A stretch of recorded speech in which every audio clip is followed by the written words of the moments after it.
Hi friends, मैं हूँ Kumar Navneet. KN storytelling channel पर आपका स्वागत है।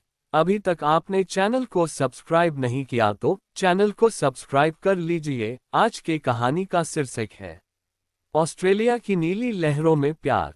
ऑस्ट्रेलिया वो देश जहां नीला आकाश समुद्र से मिलता है, लाल रेगिस्तान दूर तक फैला है और जंगल इतने घने की रहस्य छिपाए बैठे हैं। सिडनी की चमकती हार्बर ब्रिज, मेलबर्न की ट्राम की घंटियां, ग्रेट बैरियर रीफ की रंगीन मछलियां और उल्लुरु की लाल चट्टान जो सूर्यास्त में सोने जैसी चमकती है। इसी खूबसूरत देश में शुरू होती है अवनी और करण की रोमांटिक प्रेम कहानी। अवनी शर्मा 28 साल की एक मार्केटिंग प्रोफेशनल थी। दिल्ली में जन्मी बड़ी, लेकिन दिल हमेशा घूमने को बेचैन रहता था। कंपनी ने उसे सिडनी में 3 महीने के प्रोजेक्ट पर भेजा। जनवरी का महीना था, ऑस्ट्रेलिया में गर्मियां। अवनी प्लेन से उतरी तो गर्म हवा और यूकलिप्टस की खुशबू ने स्वागत किया। वह सिडनी हार्बर के पास एक छोटे अपार्टमेंट में रुकी। पहला वीकेंड था और वह अकेले बॉन्डी बीच पर गई। नीला समुद्र, सुनहरी रेत, सर्फर्स लहरों पर उड़ रहे थे। अवनी बिकिनी में धूप सेक रही थी कि अचानक एक बड़ा सा सर्फबोर्ड उसके पास गिरते गिरते बचा। एक लड़का दौड़ता हुआ आया, लंबा कद, सनटैन बॉडी, सुनहरे बाल, नीली आंखें और मुस्कान जो सूरज से भी तेज। सॉरी, बोर्ड फिसल गया, उसने अंग्रेजी में कहा, फिर हिंदी में, तुम ठीक हो ना? अवनी चौंकी।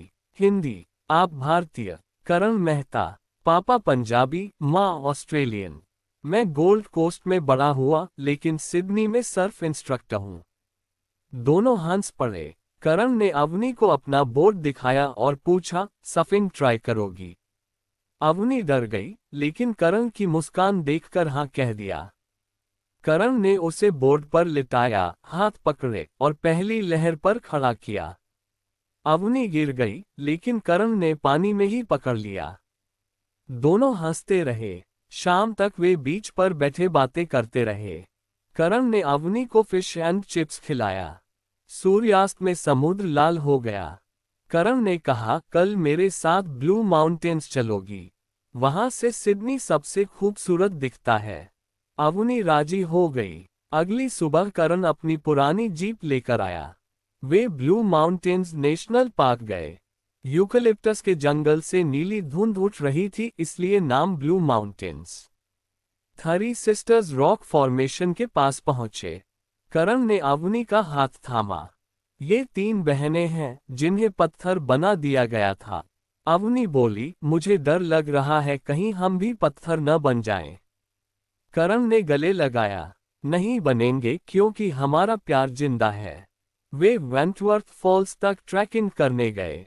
झरना नीचे गिर रहा था, चारों तरफ कोहरा। करण ने अवनी को पीछे से गले लगाया। ये जगह जादुई है ना? अवनी ने पलटकर उसकी आंखों में देखा। तुम हो इसलिए। शाम को वे इको पॉइंट से सूर्यास्त देखने गए। करण ने अवनी को जैकेट दी। ठंड बढ़ रही थी। दोनों चुपचाप बैठे रहे। करण ने कहा, अवनी, मुझे तुमसे प्यार हो गया है। अवनी की आंखें नम हो गईं। मुझे भी करण, लेकिन मैं 3 महीने बाद भारत लौट जाऊंगी। करण ने हाथ थामा। 3 महीने काफी हैं जिंदगी बदलने के लिए। अगले हफ्ते करण ने अवनी को सरप्राइज दिया, Great Australian Bight road trip.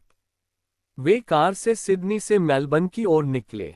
रास्ते में Royal National Park, Jervis Bay जहां रेत दुनिया की सबसे सफेद है। जर्विस बे में उन्होंने कायाकिंग की। नीला पानी, डॉल्फिन्स उनके पास से गुजरे। करण ने अवनी को किस किया। ये मेरी जिंदगी का सबसे अच्छा दिन है। मेलबर्न पहुंचे। ग्रेट ओशन रोड, दुनिया की सबसे खूबसूरत ड्राइव।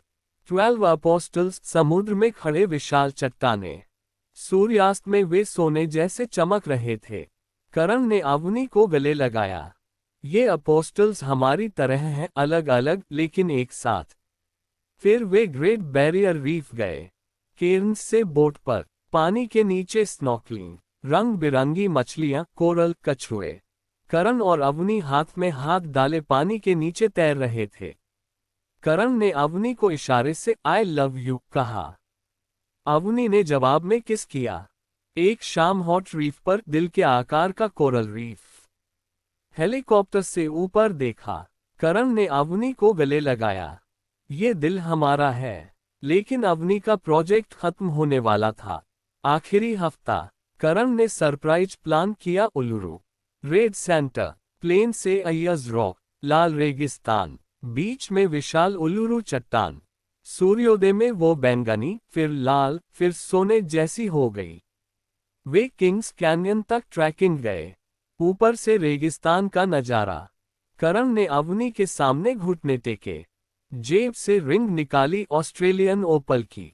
अवनी शर्मा, तुम मेरी जिंदगी में बॉन्डी की पहली लहर की तरह आए हो, जोरदार, खूबसूरत और हमेशा रहने वाली। क्या तुम मुझसे शादी करोगी? अवनी रो पड़ी। हाँ करण, लाख बार हाँ। रेगिस्तान की ठंडी हवा में वे गले लगे। उल्लुरु दूर चमक रहा था। अवनी का टिकट था। एयरपोर्ट पर आंसू। करण ने कहा, मैं भारत आऊंगा, परिवार से मिलूंगा।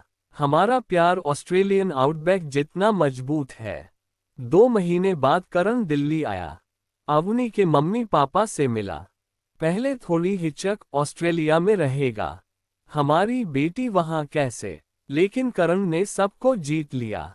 पंजाबी में बात की, घर का खाना खाया और कहा कि अवनी की खुशी में उसकी खुशी है। शादी दिल्ली में धूमधाम से हुई। अवनी लाल लहंगे में, करण शेरवानी में। फिर हनीमून वापस ऑस्ट्रेलिया, बॉन्डी बीच से शुरू करके उल्लुरु तक। अब वे सिडनी में रहते हैं। अवनी अपनी मार्केटिंग जॉब करती है, करण सर्फ स्कूल चलाता है। उनका घर हार्बर व्यू वाला है। हर वीकेंड बॉन्डी बीच पर सर्फिंग। उनके 2 बच्चे हैं, बेटी सिया और बेटा रेयान। सिया को अवनी हिंदी सिखाती है, रेयान को करण सर्फिंग। हर साल भारत आते हैं, परिवार से मिलते हैं। और हर जनवरी में करण अवनी को बॉन्डी बीच ले जाता है। वहां सर्फ बोर्ड पर बैठकर कहता है, याद है वो पहला दिन? अवनी मुस्कुराती है, जब बोर्ड गिरते गिरते बचा और तुम आए। कैसे भूल सकती हूँ। ऑस्ट्रेलिया की नीली लहरों में उनका प्यार आज भी लहराता है, गहरा, मजबूत और अनंत। ये कहानी बताती है कि सच्चा प्यार न महासागर की गहराई जानता है, न रेगिस्तान की दूरियां। जब 2 दिल मिलते हैं तो दुनिया का सबसे बड़ा देश भी छोटा लगने लगता है।